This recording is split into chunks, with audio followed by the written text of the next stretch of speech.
Está no ar o Lições da Bíblia, o nosso encontro semanal de estudo profundo da Palavra de Deus. E hoje vamos seguir em nossa jornada pelo tema do amor de Deus e a sua justiça, com concentração específica no livre-arbítrio, no amor e na providência divina. É sobre isso e muito mais o Lições da Bíblia que está começando agora.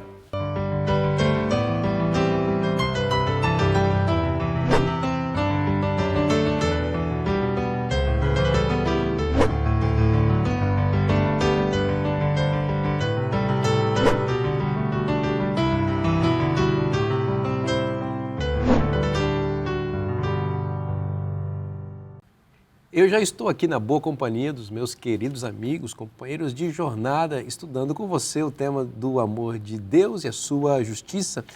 A nossa gratidão a Deus, a você e aos nossos companheiros aqui, colegas que estão conosco compartilhando conhecimentos especiais da Palavra de Deus. À minha direita, a professora Karina Prestes. Seja bem-vinda mais uma vez, Karina. Muito obrigada, uma alegria estar aqui.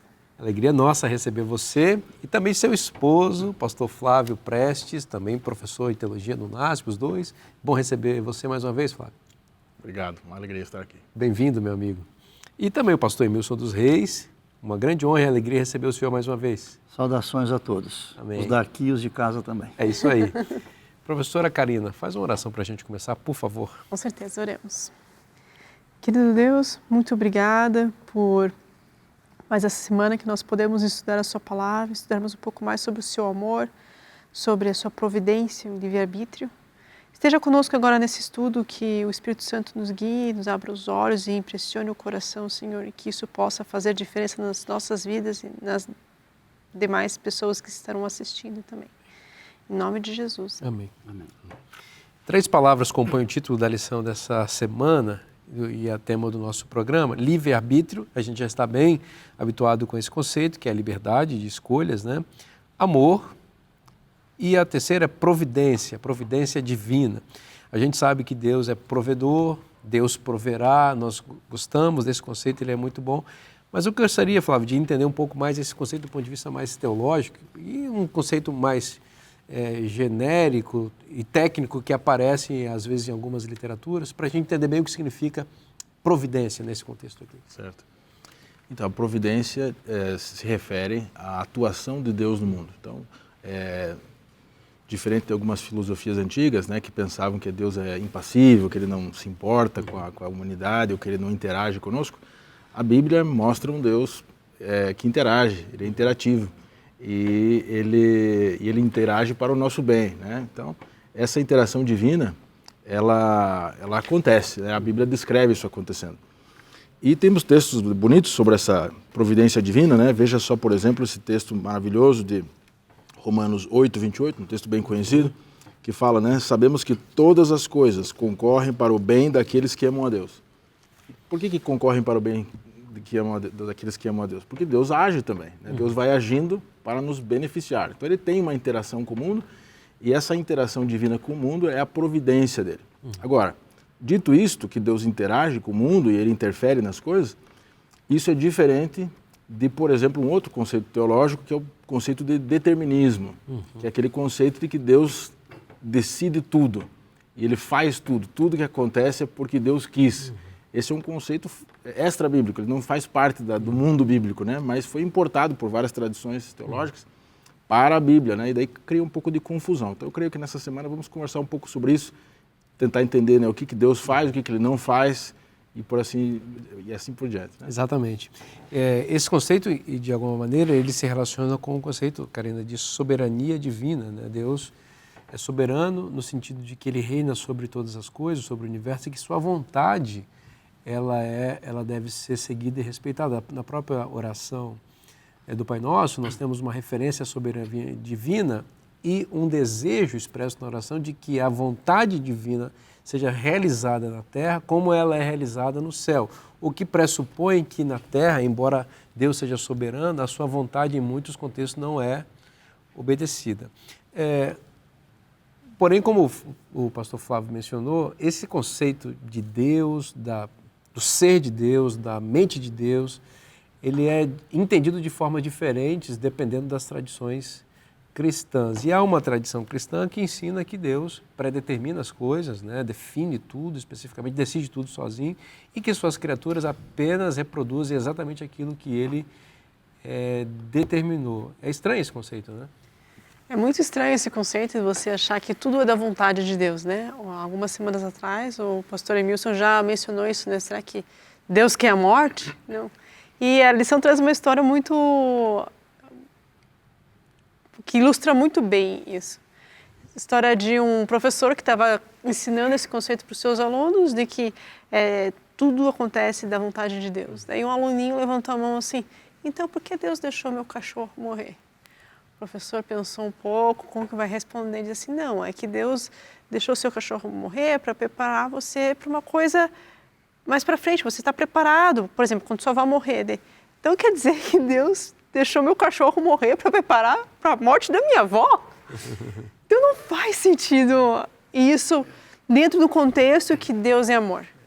Se você acredita que Deus é amor, tendo só o elemento de Deus, que só Deus controla tudo, não consegue responder isso. E você acaba minando a ideia de que Deus é amor, se você acha que Deus controla tudo. Né? Exatamente. Esse professor que você se refere, provavelmente ele cria que Deus, ele causa as coisas, né? Então, Deus teria matado o cachorro do menino para preparar o menino, na lógica do professor, para preparar o menino para o momento em que Deus ia matar a avó do menino. Quer dizer, no fim das contas, essa ideia torna Deus um grande monstro, né? Ele se você voltar a fita bem ao início dessa ideia, das origens, do DNA desse conceito, é Deus maquinando o mal.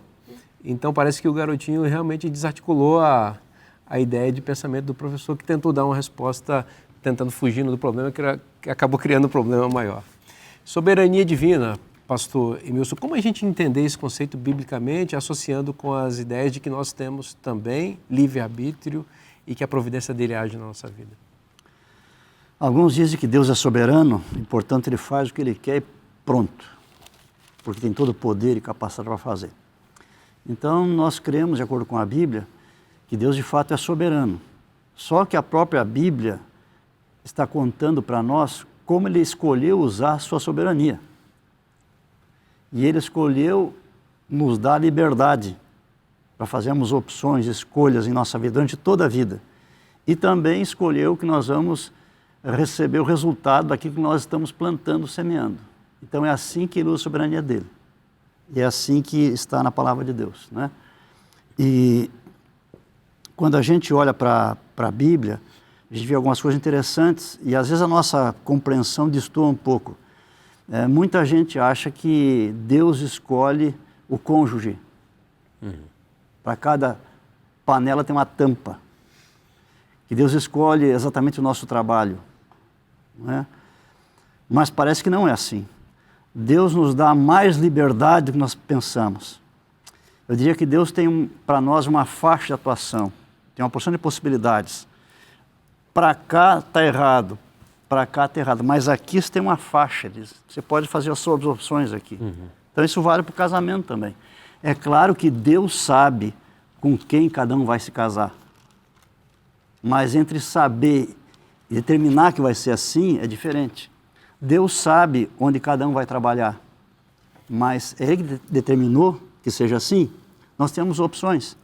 Por exemplo, eu fui professor de teologia por 31 anos, e eu lembro de um caso que repetiu-se algumas vezes. Um aluno está terminando o programa de teologia, está para se formar, e ele espera ser convidado para trabalhar na igreja em algum lugar. E aí ele recebe 3 convites simultaneamente. Um para ser professor de Bíblia num colégio no Rio Grande do Sul, outro um convite para ser evangelista em Santa Catarina e outro para ser um distrital em Goiás. São 3 lugares diferentes e 3 atividades diferentes. Ele me pergunta, pastor, agora para onde que eu vou? O que eu faço? Aí eu digo, escuta, Deus te revelou para onde ir? Não. Então, meu filho, escolhe um e vai. Pensa nas vantagens e desvantagens de cada um, em termos de você, sua capacidade, seu conhecimento, como você vai contribuir em cada caso. e pensa no que você pode receber também em termos de experiência, conhecimento e tal, e baseado no que você tem, escolhe um e vai para aquele um e Deus vai te abençoar. Porque se Deus quisesse que você fosse para um lugar específico, de algum modo teria dito isso para você. Como não disse, escolhe e vai em frente. E a mesma coisa para o casamento também. Um rapaz vai casar com aquela moça, tem algumas opções, a moça tem algumas opções também. Deus vai dirigir? Vai dirigir. Mas ele pode orar para Deus, pedir a bênção? Vai ter a bênção, mas a bênção pode ser com essa, com a outra também, com a outra também. Opção dele, ele vai escolher. Então isso tudo está envolvido com esse assunto aqui, que as pessoas pensam que Deus determina tudo exatamente como que vai ser, e parece que não é bem assim. Na Bíblia, quando Deus quis que alguém casasse com uma pessoa, ele disse. Disse para José, José, não deixa Maria. Ele queria deixar secretamente. Não deixa, eu quero que você fique com ela. Foi específico. Então José foi lá e obedeceu. Né? Quando Deus tem um trabalho específico para alguém, ele vai lá e diz, eu quero que você faça tal coisa. Às vezes mandava alguém ungir. Você vai ser ungido para ser rei. Você vai ser ungido para ser profeta. Você vai ser meu sacerdote. Então Deus está dizendo o que é. Mas se Deus não disser claramente, a pessoa tem as opções, ela pode seguir o seu caminho. Então, dentro do que é certo, né, esse limite no meio que o senhor mencionou aqui, as escolhas que nós fazemos, Sim. elas são todas corretas diante de Deus, né? Isso é muito, muito bom, né? Porque às vezes as pessoas ficam pensando, eu não sou feliz porque talvez eu não tenha escolhido a pessoa que Deus determinou para mim, eu fui... Não existe isso. Deus deu a liberdade, você escolhe e vai ser feliz diante da escolha que você fez, né? Nesse ponto que o pastor mencionou, me parece que essa amplitude de possibilidades que nós temos de fazer a coisa certa está no DNA, né, no projeto original de Deus para o nosso planeta aqui, né? Então, se você vai lá para os primeiros capítulos da Bíblia também, quando Deus estabelece como é que funcionam as coisas aqui na Terra, né, no jardim primitivo, né, o jardim do Éden, ele falou o seguinte, de toda a árvore do jardim comerás livremente. Então, amplas possibilidades. Quais árvores? Pô, mas tem muitas, pode escolher, você é livre para escolher. A restrição que vem no próximo verso, né, só não coma dessa, a restrição é pequena, né? Então, Deus parece que fez o mundo funcionar assim, né? Tem restrições, mas as possibilidades de escolha que você tem são enormes. Você tem um monte de coisa para fazer, né? E o próprio Decálogo é um outro exemplo disso, né? São 10 pequenas restrições e proibições, o que sugere a liberdade para escolher positivamente uma infinidade de coisas, naturalmente todas essa infinidade associadas com os princípios que são expressos na lei de Deus, mas é infinito. Deus apenas diz, não faça essas coisas que estou dizendo aqui, o resto está livre para você fazer. É interessante também que a lição traz um ponto que não é tudo que acontece no mundo é necessariamente a vontade de Deus. E a Bíblia fala isso de formas claras em algumas coisas que... tem algumas coisas que aconteceram que não era vontade de Deus. Era da vontade de Deus que o ser humano pecasse? Não era. Aqui me veio à cabeça Saul. Era a vontade de Deus que Saul, o rei de Israel, fosse consultar com uma bruxa? Não era. Mas Deus, ele permite o livre-arbítrio para cada um fazer o que quer. Deus não controla todas as coisas, que nem esse professor que falou no exemplo do cachorrinho, né? Então Deus não tem esse controle completo de todas as coisas que acontecem no mundo. Tem um salmo que expressa isso de maneira boa, né, falando do antigo povo de Israel, que é o Salmo 81. Eu posso ler aqui os versos 11 em diante, que explica isso, né? Deus falando do seu povo, né, e as possibilidades de escolha que eles tinham. Então diz o seguinte, o Salmo 81, verso 11. Mas o meu povo não quis ouvir a minha voz. Interessante, já está expresso aqui, eles não quiseram, tinha a voz de Deus, Deus tinha expressado a vontade dele, mas Israel era livre de viver de maneira contrária à vontade divina, né? Israel não me quis, pelo que eu os entreguei aos desejos dos seus corações, e andaram segundo os seus próprios conselhos. Então fica bem claro no texto que eles escolheram uma vida, né, um caminho, que era contrário ao princípio divino. Então não existe determinismo aqui, simplesmente há livre-arbítrio. E diz que Deus deixou. Você escolheu, eu deixei você fazer. Deixei no sentido de dar liberdade de você realizar isso. Mas isso é muito interessante, que mostra muito o amor de Deus, que quando você vê uma pessoa, eu penso em criança, né? Como adultos, nós conseguimos ver crianças às vezes fazendo algumas coisas que elas vão se machucar. E muitas vezes a gente pega e impede. Então é uma coisa que vai causar um dano físico, você impede, né? Mas algumas outras coisas você tem que deixar a criança para aprender. Mas agora imagina o amor de Deus, vendo Israel fazendo coisas que sabia que ia ser ruim para a própria Israel, mas mesmo assim deixou fazer por causa do livre-arbítrio, por causa de dar essa liberdade, para dar essa liberdade para o ser humano. Como a gente viu na semana anterior, né, se tirar a capacidade de escolha, você mata o amor. O amor só sobrevive com a possibilidade de escolha. Então, não é possível tirar isso da equação, né? Tem que ter. É quando você ama alguém, sabe que aquilo vai machucar a pessoa, e mesmo assim, deixar a pessoa fazer, demanda muito amor. Também tem aquele caso de Jesus, na última semana antes da cruz, ele se afastou de Jerusalém, ficou olhando a cidade de onde ele estava, de cima, e diz a Bíblia que ele chorou e disse assim: Jerusalém, Jerusalém, quantas vezes quis eu ajuntar os teus filhos como a galinha junta os pintinhos, mas tu não quiseste. Quantas vezes quis eu, mas tu não quiseste. Ele podia ver o que ia acontecer, né? Mas ele tinha feito a parte dele, deu a liberdade, e via que eles não haviam aproveitado a liberdade, não aceitaram o convite dele. E isso levou a profunda emoção. Exato. O verso que você leu, Flávio, o Salmo 81, verso 12, na sequência o verso 13 diz: Deus falando, se o meu povo me escutasse, se Israel andasse nos meus caminhos. Quer dizer, uma interjeição divina, se eles me ouvissem, se eles me escutassem, como se Deus lamentasse, de fato lamenta o fato de o povo não ter escolhido isso.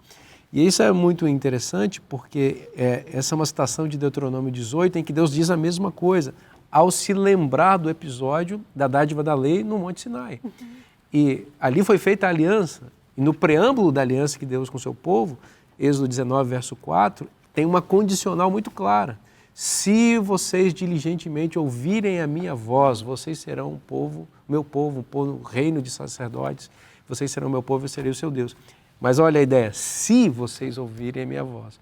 E qual foi a resposta do povo quando Deus expressou a sua voz em aliança? Eles disseram, não queremos ouvir a voz de Deus, queremos ouvir a voz de Moisés. Depois, no bezerro de hoje, eles quebraram a aliança, pois o povo escolheu não ouvir a voz de Deus. E Deus lamenta esse fato continuamente, o que revela que tanto Israel como qualquer pessoa que foi criada por Deus, todos nós, portanto, temos liberdade de escolher e somos responsáveis pelas nossas escolhas. Né?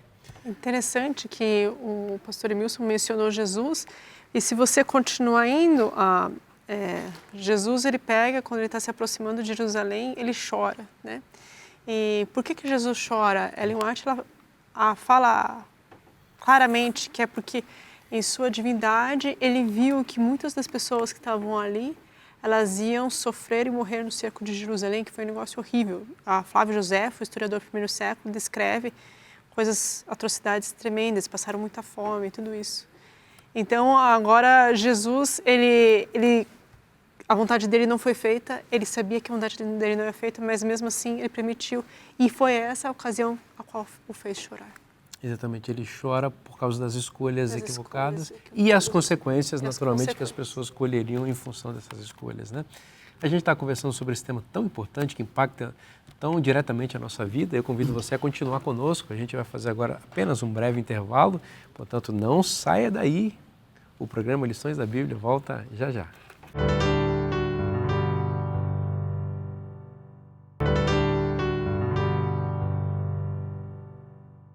Já estamos de volta agora para o segundo bloco do programa Lições da Bíblia, continuando estudando a Palavra de Deus com você.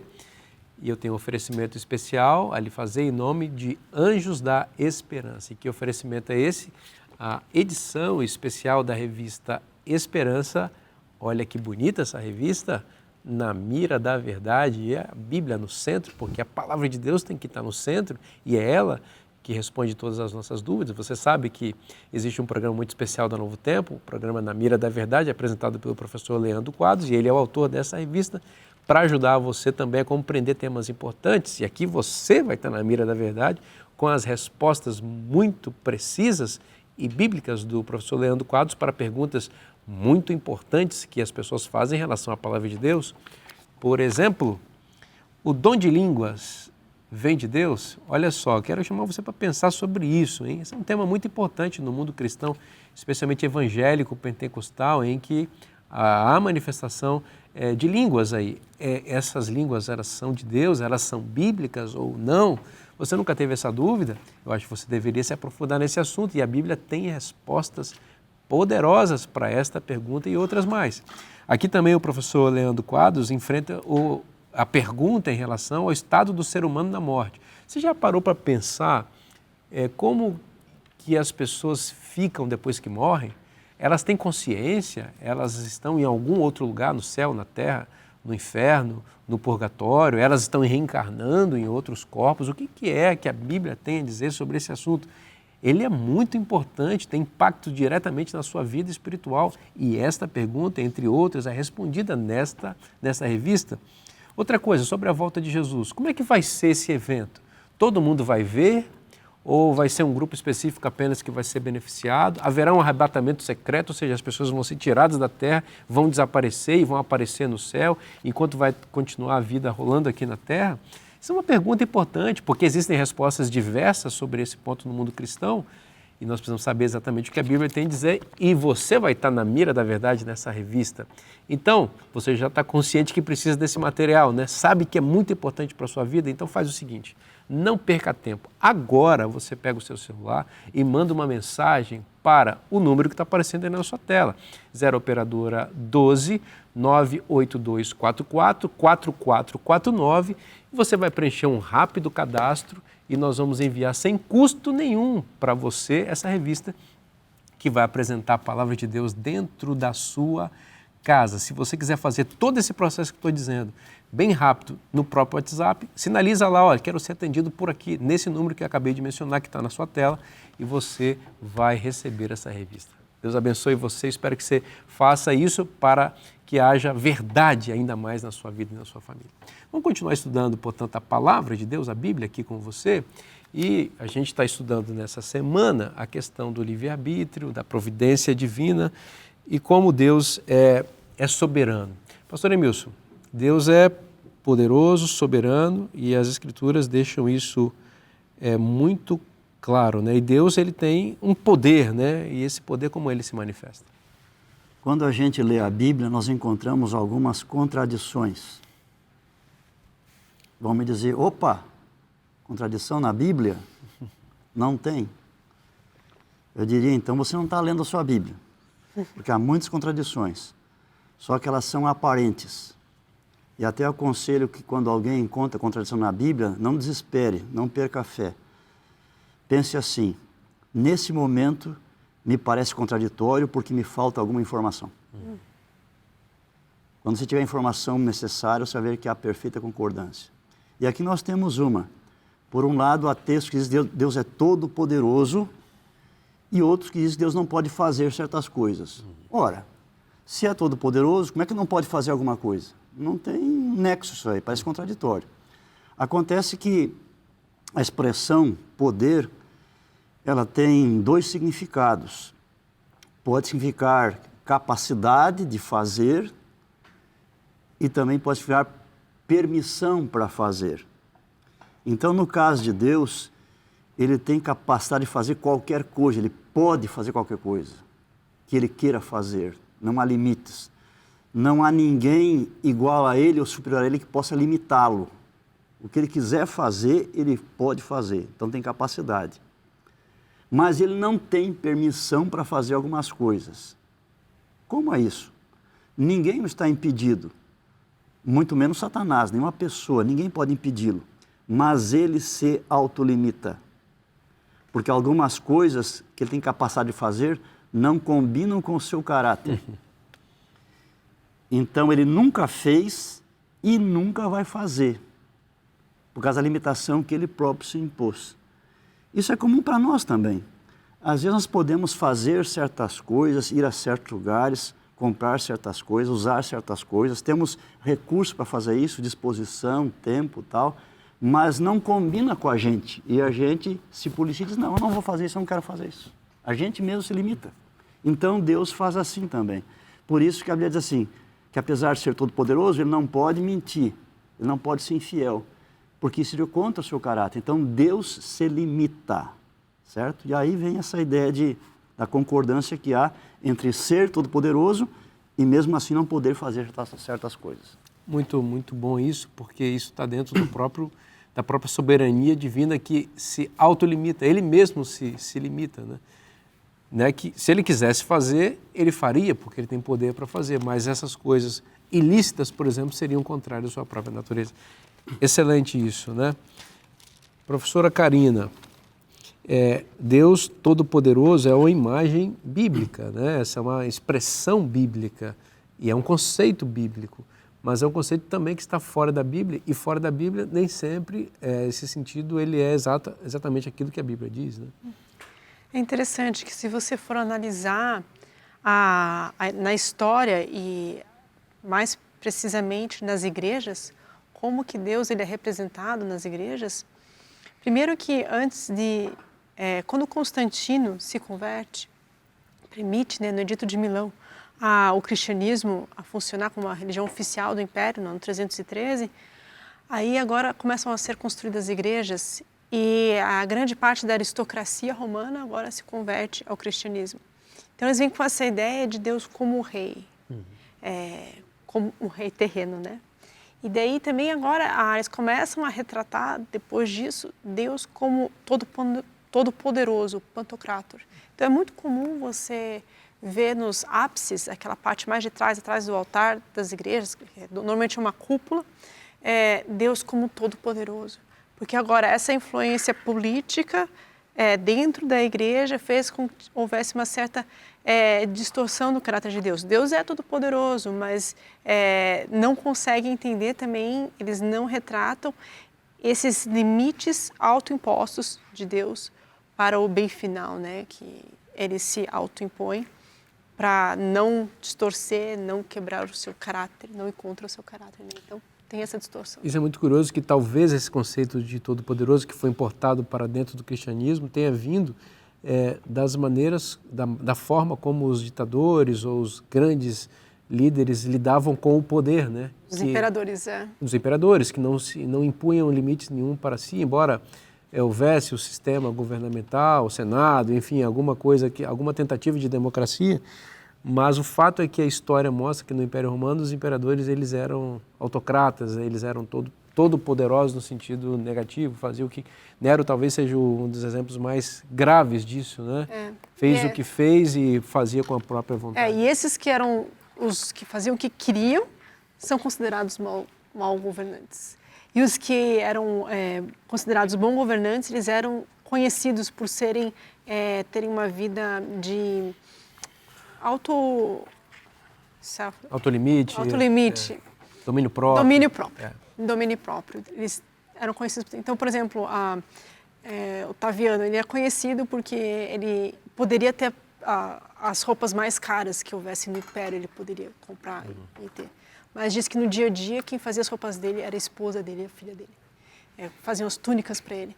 Então, assim, ele se auto-impunha limites também e era considerado um bom governador.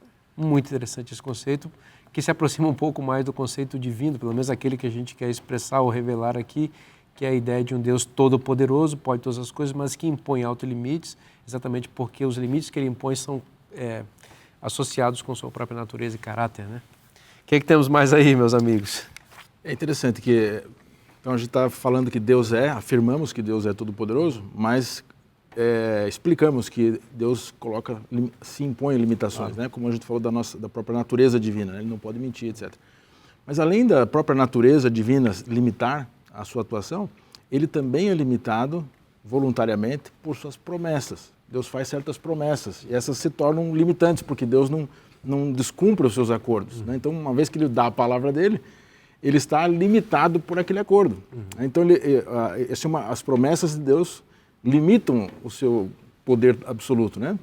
Então, um exemplo que me veio à mente aqui, que nós mencionamos de passagem nas lições anteriores, mas que eu acho que pode ilustrar isso, uma limitação divina, é justamente na criação da humanidade. Quando o ser humano é criado, Deus pega e confia a administração do planeta ao ser humano, né? Que é o Gênesis 1, 26, quando ele fala, né, concede à humanidade o domínio da natureza.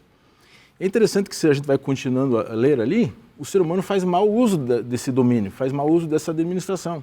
E lendo, né, Gênesis 3 e outros textos da Bíblia, a gente percebe que o ser humano meio que passou, em parte, esse domínio para um outro administrador que é malévolo, né, que é justamente a existência do mal aqui no nosso planeta. E Deus permitiu isso. Por quê? Porque ele deu o domínio para o ser humano e ele não vai te tomar de volta. Ele está fazendo mau uso disso, mas eu deixo. Então veja que Deus está limitado. Ele não podia impedir o mal de atuar nesse planeta, sendo que aquele que ele confiou a administração do planeta passou isso adiante. Então Deus está limitado pela promessa que ele fez à humanidade. Então temos muito disso na Bíblia. Muitas vezes as pessoas pensam, por que Deus não faz alguma coisa? Ele não tem poder? Tem, mas tem promessas envolvidas que impedem ele de atuar agora. Pode ser que ele atue mais para frente, mas pelo menos circunstancialmente ele está preso, de certa forma, pelas promessas que ele fez. Interessante é que Deus tem autoridade, mas não é autoritário, né? Ele exerce poder, mas ele deseja que esse poder seja exercido sobre suas criaturas, que se subordinem em amor a ele, né? Então, Deus poderia simplesmente sufocar a rebelião de Lúcifer no céu e evitar que ela viesse aqui para a Terra, ou então, quando ela tivesse acontecido aqui, ele poderia simplesmente ter destruído esse mundo, destruído Adão e Eva e feito tudo de novo, ou então deixado sem fazer mais nada. Ele poderia ter feito isso. Mas se ele fizesse isso, ele reforçaria a mentira que Satanás falou contra ele, que ele era tirano, que as suas leis não podem ser obedecidas, que o governo dele é injusto. Então veja, Deus tem poder? Tem. Ele pode fazer todas as coisas? Pode. Mas o que ele escolheu ser? Ele escolheu ser um Deus de amor. Ele escolheu ser obedecido por amor, que as pessoas desejem obedecê-lo. E isso tem um preço. E qual o preço? O preço. O tempo, permitir que as pessoas façam suas escolhas, permitir que essas escolhas floresçam em consequências para que fique claro e evidenciado quem ele é e os seus filhos possam segui-lo por espontânea vontade. E é isso. E é por isso que nós estamos aqui. Nós estamos vivendo nesse mundo, nesse caos todo, por causa de Deus ser o que ele é. Mas nós cremos que isso terá um ponto final. Não que Deus vai depois fechar o limite das escolhas nossas, é que vai ficar tão evidenciado, tão claro, que o mal não se levantará, mais uma vez, como diz a própria palavra de Deus. Né? Nesse aspecto dos limites de Deus, eu vejo que os limites de Deus estão relacionados ao objetivo final de Deus. O objetivo final de Deus qual que é? A salvação. A salvação da humanidade, salvação. Então, a salvação e a erradicação do mal. Então, qualquer coisa que for interferir nisso, ou a erradicação do mal, ou na nossa salvação, é um limite para Deus. Então, assim, se ele pegar e interferir na nossa vida e for ter uma dúvida com relação à bondade dele, ou for interferir na nossa salvação, aí é um limite de Deus, ele não pode interferir. Outra coisa que Deus não pode fazer também é aquilo que é contraditório ou ilógico. Por exemplo, Deus não pode fazer um triângulo quadrado, ou um quadrado redondo. Né? Não tem lógica nenhuma. E Deus não pode também forçar ninguém a amar. Porque o amor, por natureza, tem que ser livre, espontâneo. Né? Você pode pensar no amor entre seres humanos. Um homem, ele quer que a mulher o ame. Ele pode forçar ela fazer muitas coisas, mas não amá-lo. O amor é espontâneo, é livre, né? E na história humana, quantas vezes aconteceu de alguém tentar forçar o outro a amá-lo e faz isso e aquilo, mas não adianta. É algo espontâneo, livre. A pessoa vai amar se ela quiser. Exatamente. E é muito bonito perceber que Deus, ele resolve, né, agir dessa maneira, usar o seu poder. O senhor colocou bem isso, né? Ele escolheu usar a sua soberania dessa forma. Então, isso também faz parte da soberania dele. Ou seja, ele pode todas as coisas e um dos exemplos, das evidências, é que ele escolheu ser soberano dessa maneira, ou seja, dando liberdade. O que temos mais aí? Ainda nós estamos aqui passeando entre os temas de segunda-feira e terça para benefício dos nossos amigos. Você sabe, queridos, que tem muitos professores da Escola Sabatina que acompanham. Alguns me perguntam assim, pastor Vinícius, daria para o senhor falar em que dia da semana nós estamos? Então, aqui é uma dica para você que é professor da Escola Sabatina. Estamos aqui na terça-feira falando sobre o amor de Deus, enfocando como ele escolheu se autolimitar, né? Por exemplo, nós temos aqui, no contexto da pergunta 4, meus amigos, essa passagem de Números 23, 19. Deus não é homem para que minta. Depois, na sequência, citando o Tito 1:2, ele não pode mentir. Sempre cumpre sua palavra, diz o autor da lição, e jamais quebra suas promessas. Consequentemente, se Deus prometeu ou se comprometeu a fazer alguma coisa, sua ação futura é moralmente limitada por essa promessa. Foi o que você estava mencionando, né? Né, Flávio? É isso aí. Então, a história ela é complexa, porque à medida que vai se desenvolvendo a história, Deus vai fazendo promessas para o seu povo. Começa com Adão, mas vem vindo, né, Israel até os nossos dias. Temos promessas e isso meio que vai amarrando certas limitações, vai criando limitações para Deus. Ele não pode fazer tudo o que Ele quer e continuar íntegro, né, nesse processo. Então, como nós não sabemos todas as promessas envolvidas, nós não conhecemos, mas existem, né? Nós temos que ter um pouco de humildade para dizer se Deus está fazendo certo ou não, né? Porque lógico que ele escolheu administrar dessa forma e Ele tem várias promessas que nós desconhecemos. Sabemos algumas, mas tem outras que a gente não sabe. Então isso gera uma complexidade enorme, né, para gerenciar a terra e desembocar num final bom, como a Karina falou, que é salvação para nós, né? Então isso temos que confiar que Ele está fazendo, né? Exato. Que no final das contas esse plano vai dar certo, Ele vai ser quem Ele é, amor, respeitando a liberdade, quer ser amado em troca. Esse que é o detalhe interessante da história. Deus deseja ser amado de volta, né? Então Ele ama, mas Ele espera o nosso amor também. E isso só vai acontecer desse jeito. Se for de um jeito diferente, não vai acontecer. Exatamente. E essas promessas que você se referiu são promessas poderosas e também impossíveis de ser realizadas por seres humanos, o que evidencia de novo o poder de Deus. Aquilo que Deus nos prometeu, só Ele pode fazer. Então, confiemos nas suas promessas maravilhosas, no seu amor infinito, no seu poder, na sua soberania e nos alegremos pelo fato de Ele ter nos feito como seres livres para escolhermos amá-lo. Nós vamos fazer agora um breve intervalo.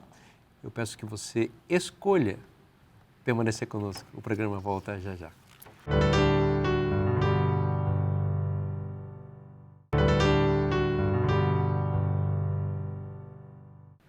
Já estamos de volta com o programa Lições da Bíblia, agora no último bloco, continuando estudando com você sobre a soberania de Deus, seu amor e o livre-arbítrio que Ele conferiu a todos nós. Muito obrigado pela sua presença, mais uma vez, por estar conosco nessa temporada especial, a cada semana estudando a Bíblia, onde você está, na sua casa ou em qualquer outro lugar, ligadinho conosco, curtindo as bênçãos que Deus oferece com a sua palavra. Pastor Emilson, a vontade de Deus, né? Deus expressa a sua vontade, ela é revelada nas Escrituras e existem dúvidas que dividem a cristandade, inclusive, em relação ao ser de Deus. Deus predetermina ou predestina as coisas ou Ele simplesmente antevê, prevê? Como a gente resolve esse problema? Para entender melhor esse assunto, a gente tem que fazer distinção entre prever e predestinar. São coisas diferentes. No caso de Deus, Ele tem uma capacidade que nenhum de nós tem. Ele consegue olhar para o futuro, o quanto Ele quiser, e ver tudo o que vai acontecer. Ele olha e vê como vamos usar nossa liberdade. Tudo que acontece nunca causa surpresa para Deus, porque Ele já viu. Mas o fato de ver não está causando o que vai acontecer. Ele está só vendo o que faremos com a liberdade que Ele nos deu. Isso é prever. Ele não é o responsável. Agora, predestinar, no caso de Deus, Ele faz isso algumas vezes também, é dizer assim, eu quero que isso aconteça porque eu sou Deus e pronto, acabou. Então, quando Ele predestina, Ele é responsável. Quando Ele está só prevendo, não. Mas quando Ele predestina, Ele é responsável. Então, são duas coisas diferentes aí. E tem um texto da Bíblia, que é muito curtinho, mas ele consegue resumir todo o plano da salvação em 2 versos aí. Eu queria mencionar aqui para vocês, está em Romanos, capítulo 8. Romanos 8, alguns teólogos, e eu sou um deles, consideram como o mais importante capítulo da Bíblia. E aqui em Romanos 8, no verso 29 e 30, Paulo resume o plano da salvação em 5 verbos, que são ações de Deus, e eles estão na ordem correta. Então, verso 29, porquanto aos que de antemão conheceu, aqui a presciência, Deus olhando, vendo, conhecendo, primeiro verbo. Depois o segundo verbo diz assim, também os predestinou, continua lendo, para serem conformes à imagem de seu Filho, a fim de que ele seja o primogênito entre muitos irmãos. E aos que predestinou, a esses também chamou, esse é o terceiro verbo, ele chamou. E aos que chamou, esse também justificou, é o quarto verbo. E o último verbo é glorificou. Vamos pensar um pouquinho aqui. Deixa eu pegar o terceiro verbo, chamou. somos cristãos, filhos de Deus, porque um dia Ele nos chamou. Como é que Ele chamou você? Para um, Ele usou a família para chamar. Para outro, usou uma série de conferências. Para outro, usou um comportor. Para outro, usou uma escola do povo de Deus. Ele tem 1000 modos de chamar, mas é uma ação dele, Ele que chama. Se a gente diz sim, o que Ele vai fazer? É o próximo verbo, Ele vai justificar. Justificar envolve perdoar. Porque se estamos a Cristo, a sua justiça nos cobre. E somos perdoados, justificados por Ele. E a esses que Ele justificou e perdoou, Ele um dia vai glorificar. Isso ocorrerá na segunda vinda de Cristo, quando voltaremos a ter um corpo perfeito, enfim, tudo que perdemos vai ser restaurado em nós, glorificado. Mas eu volto agora para os primeiros 2. Aqui diz que antes de chamar, Deus fez o quê? Predestinou. Mas antes de predestinar, o que Ele fez? Ele conheceu. Então alguns dizem assim, não, mas Deus é soberano, Ele predestina quem Ele quer, do jeito que Ele quer. Mas veja que predestinar não está ligado à soberania, está ligado aqui à presciência. Ele, quando vai predestinar alguma coisa ou alguém, ele está olhando para o que a pessoa vai fazer, as escolhas que vai fazer. Então isso tem que ser levado em conta por nós também, ao estudarmos a respeito de Deus, né? Deus conhece de antemão todas as coisas. E baseado nesse conhecimento é que Ele faz as suas decisões, para um lado ou para outro também. Agora, em nenhum momento na Bíblia aí vai ter gente predestinada para se perder. O que menciona aqui é predestinado para serem conformes à imagem de seu filho. Mas foram pessoas que Ele olhou e viu que haviam de escolher então aí o bom caminho.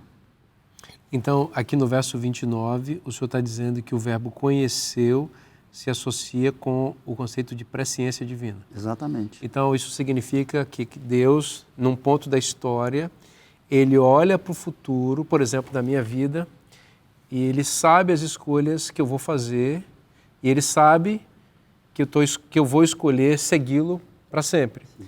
E em função desse conhecimento prévio que Ele tem, Ele dá o segundo passo, que é predestinar a minha salvação.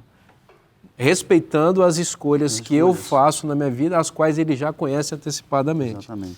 E por causa dessa predestinação, portanto, Ele me chama para fazer parte do seu povo, e por causa desse chamado, no contexto desse chamado, Ele me justifica, que é perdoar os meus pecados e colocar a natureza dEle em mim, inicia o processo da santificação, que desembocará na glorificação. É isso? Essa é a ideia?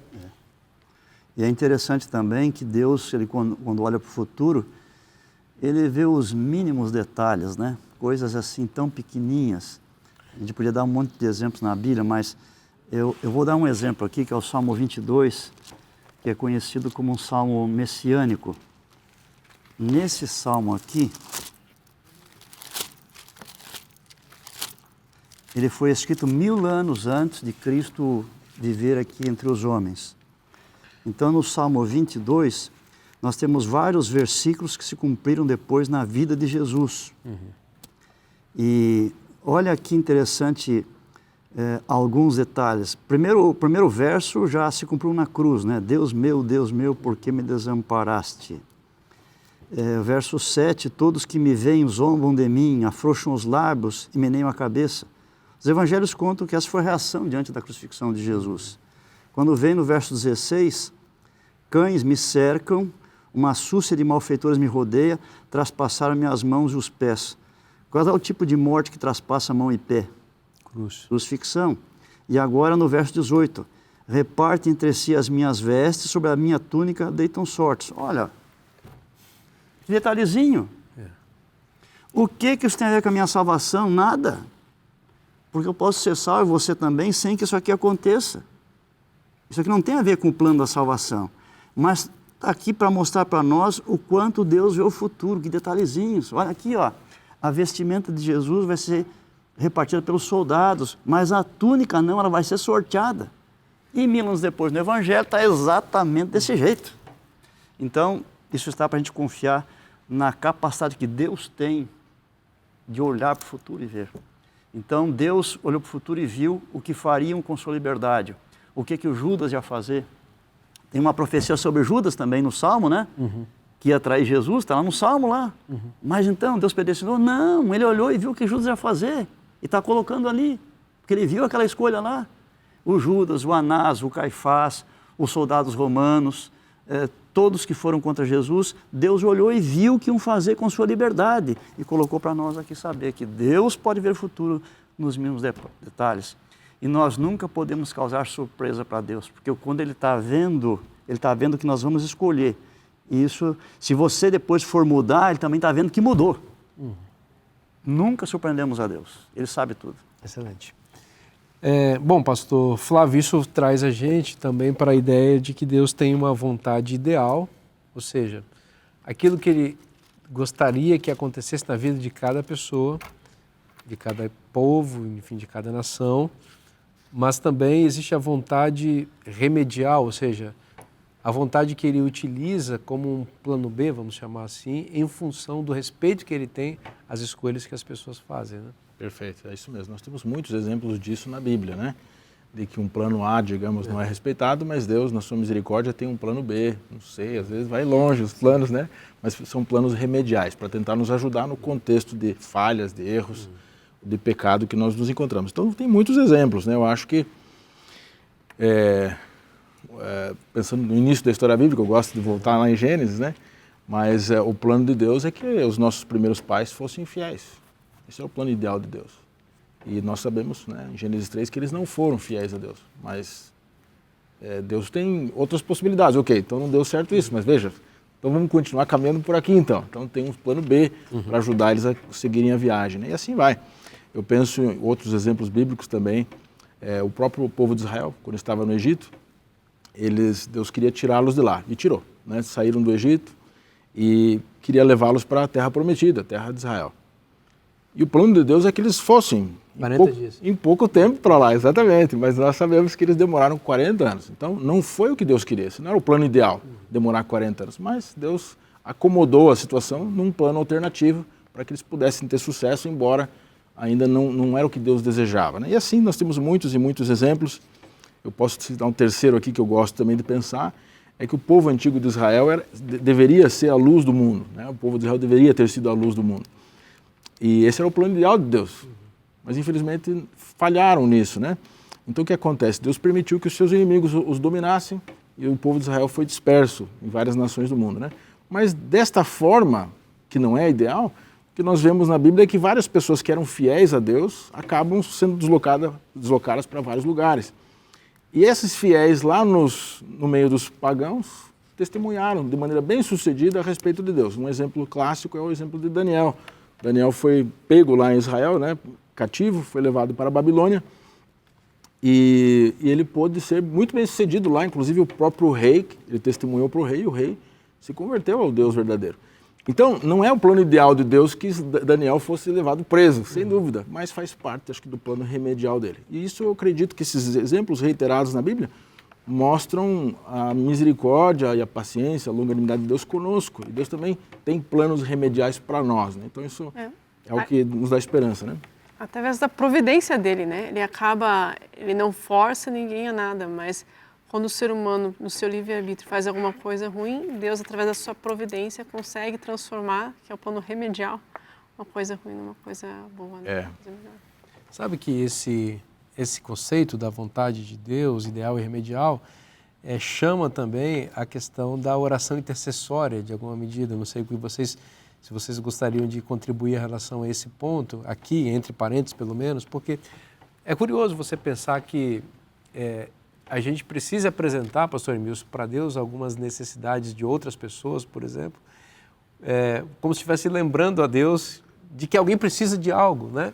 E que isso, de alguma maneira, vai mudar a vontade de Deus em específico, especificamente em relação àquilo que nós estamos pedindo. Por exemplo, alguém que está doente, alguém que está sofrendo alguma coisa e nós insistimos com Deus para que Ele faça, diferente daquilo que parece que vai acontecer.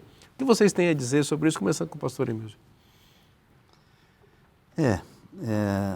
Isso é verdade. Nós podemos aí abençoar pessoas com a nossa oração. Então, porque Deus estipulou que fosse assim, né?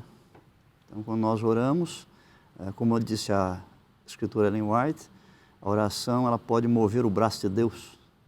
Então, quando nós não oramos, algumas coisas não acontecem. Quando oramos, acontece. Deus estipulou que fosse assim. Isso mostra nosso interesse e amor para com o semelhante também. Nós temos uma participação na salvação dos outros, em atraí-los para Deus, interceder por eles também. E na Bíblia nós temos exemplos de gente que intercedeu por outros, né? Por exemplo, Abraão intercedeu lá por Sodoma, pelos justos que haviam lá, né? No final só tinha um justo que era o sobrinho Ló. E Deus foi lá e salvou o Ló. Deus salvou o Ló. Ló não pereceu, né? E Moisés intercedeu pelo povo e Deus poupou o povo também. Então, a intercessão, ela faz parte realmente. Ela pode mudar a direção das coisas, porque Deus determinou que fosse assim. Que bênção poder estudar isso, né? Compreender que Deus é amoroso, Ele é soberano, a sua vontade ela se realiza. Nós podemos confiar plenamente no seu amor, na sua justiça, na sua providência, no seu cuidado. Lembrar que Cristo venceu o mundo a despeito de todas as coisas ruins e escolhas erradas que tenhamos feito. O propósito maravilhoso de salvação de Deus vai se cumprir e nós podemos escolher que esse propósito se realize em nossa vida. Essa proposta de Deus de salvação para você está na Bíblia.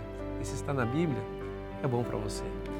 Eu lembro a você que nosso programa volta na próxima semana. Eu espero que você seja muito abençoado por Deus, que a sua família seja enriquecida com as promessas de Deus. Deus te abençoe muito, viu? Um forte abraço e até semana que vem.